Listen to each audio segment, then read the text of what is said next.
Varicose veins కి సరైన చికిత్స కోసం సంప్రదించండి ఎవిస్ హాస్పిటల్. అందరికీ నమస్కారం. Welcome to Suman TV. నేను మీ రమ్య. ఈ రోజు మనతో పాటు ఉన్నారు ప్రముఖ జ్యోతిష్య వాస్తు పండితులు, ప్రముఖ ఆధ్యాత్మికవేత్త సుభాష్ శర్మ గారు.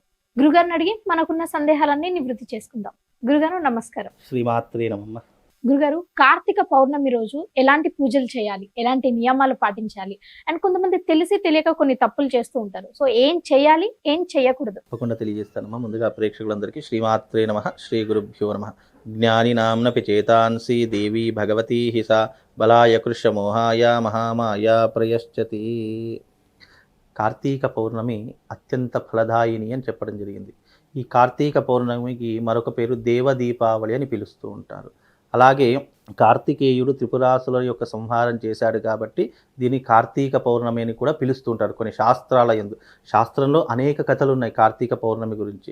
అయితే ధర్మమునందు కార్తీక మాసంలో చేయవలసినటువంటి, కార్తీక పౌర్ణమిలో చేయవలసినటువంటి కొన్ని ప్రత్యేకమైనటువంటి క్రియలు ఉన్నాయి. అంటే ప్రత్యేకమైనటువంటివని ఎందుకన్నానంటే ఆ రోజున మనం చేసేటటువంటి ఒక్కొక్క ధర్మ కార్యక్రమానికి ఒక్కొక్క రకమైనటువంటి పుణ్య ఫలితం కలుగుతుంది అని శాస్త్రం.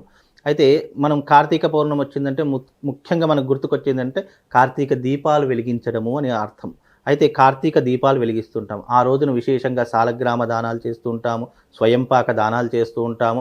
చాలామంది తమకు ఉన్నటువంటి గృహదోషాలు పోవాలని కూష్మాండం అంటే గుమ్మడికాయ దానం ఇస్తూ ఉంటాము. అలాగే ఆ రోజున అనేక దీప దానాలు చేస్తూ ఉంటాము. ఇలా ఎన్నో రకాలైనటువంటి దాన ధర్మాలను ఆచరించేటటువంటిది కార్తీక పౌర్ణమి.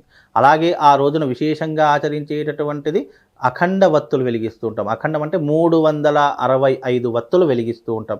అంటే మనకు సంవత్సరానికి 365 రోజులు కదమ్మా.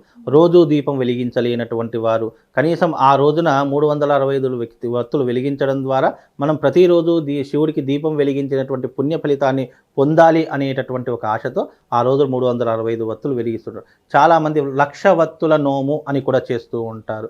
అలాగే ఈ పౌర్ణమి వచ్చింది అంటే చాలు గంగా స్నానం, ఇది చాలా పరమ పవిత్రమైనటువంటిది.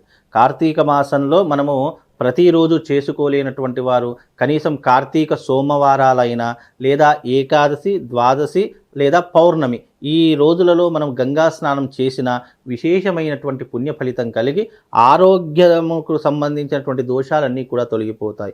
గత జన్మలో చేసినటువంటి పాపకర్మలు ఏవైతే ఉంటాయో నదిలో పారే నీళ్ళలాగా మన పాపాలు కూడా కొట్టుకొని వెళ్ళిపోతాయి.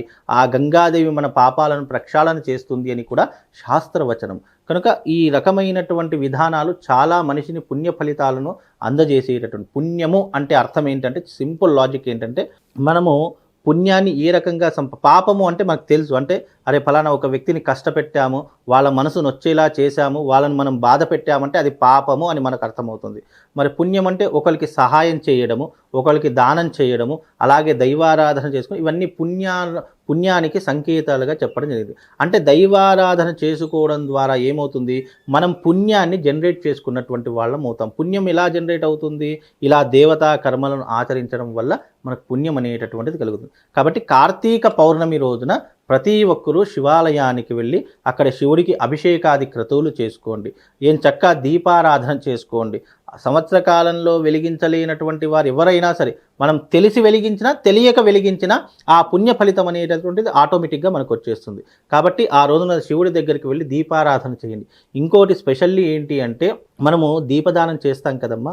ఎవరైనా సరే దీపదానం చేసేటప్పుడు ఉసిరికాయ మీద దీపం వెలిగించి అంటే ఒక వత్తి వేసి దీపం వెలిగించి ఇస్తారు. అలా ఎప్పటికీ కూడా ఇవ్వకూడదు. దాని దానము అని అనరు, దాని బలి అని అంటారు. ఇది చాలామందికి తెలియదు.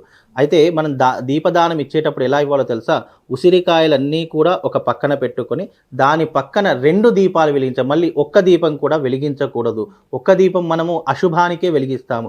శుభానికి సంకేతంగా ఇచ్చే ప్రతి దీపం కూడా 2 దీపాలు వెలిగించాలి. అంటే 2 ప్రమిదలు కానివ్వండి, 2 మనము పిండితో చేసిన ప్రమిద ఏదైనా సరే 2 ప్రమిదలు వెలిగించి బ్రాహ్మడికి సంకల్పపూర్వకంగా మంత్రపూర్వకంగా దానం ఇవ్వాలని శాస్త్రవచనము. ఇది కాశీఖండంలో పురాణంలో చెప్తూ ఉంటారన్నమాట. ఎప్పుడైనా కూడా ఎవరికైనా దీపదానం చేసేటప్పుడు ఒక దీపం ఎప్పటికీ దానం ఇవ్వకూడదు అని శాస్త్రవచనం. అందుకే 2 దీపాలు దానం ఇవ్వాలి. అందులోనూ కార్తీక మాసం వచ్చింది అని అంటే కనుక ఉసిరి మీద దీపం పెట్టి దానం ఇవ్వడం అనేటటువంటిది చాలామంది చేస్తారు. ఉసిరి మీద అసలు దీపం వత్తులు వెలిగించకూడదు.